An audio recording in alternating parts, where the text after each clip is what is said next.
Hey everyone, welcome back to another edition of my videos. Today I've got a really fun little puzzle for you today. This is a rook maze puzzle. Now the stipulation is this.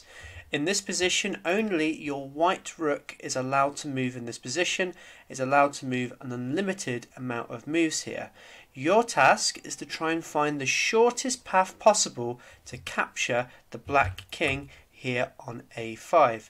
Now you must do this without taking any pieces, so even your own pieces or black's pieces, or moving to a square where it can be attacked by a black piece.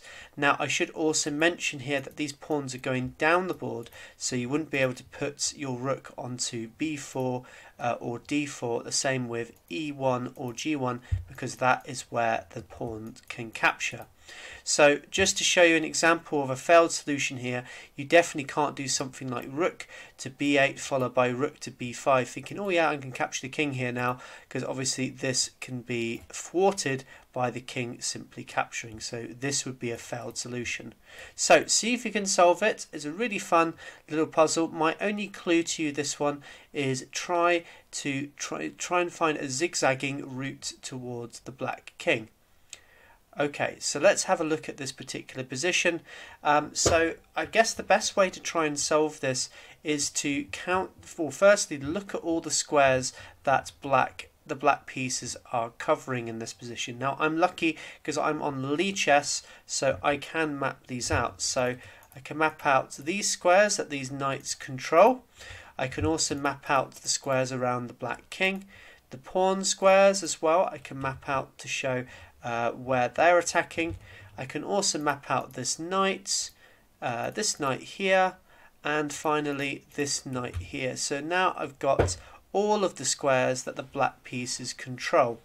Now the best way to solve this one is using what's called reverse engineering the solution.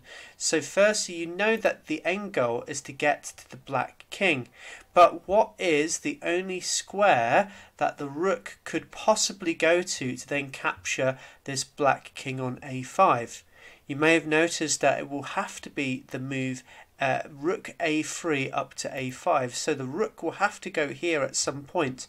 Now where does the rook go from here? Well, it will have to go to c3.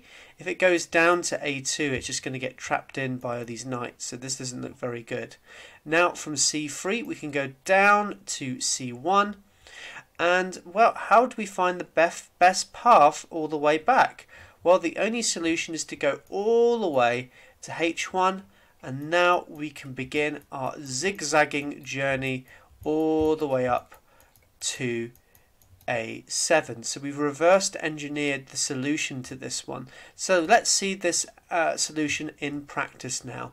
So we start it with rook to b8, rook to b7, rook to c7, rook to c6, rook to d6, rook to d5, rook to e5, rook to e4, rook to f4, rook to f3, rook to g3, rook to g2, rook to h2, rook to h1, rook to c1, rook to c3, rook to a3, and finally we can capture here on a5. There we go. That's how you solve the solution. I hope you enjoyed this. Leave a like in this video below if you enjoyed this. Subscribe to the channel if you haven't already, and comment below if you were able to solve it. Take care. Bye-bye.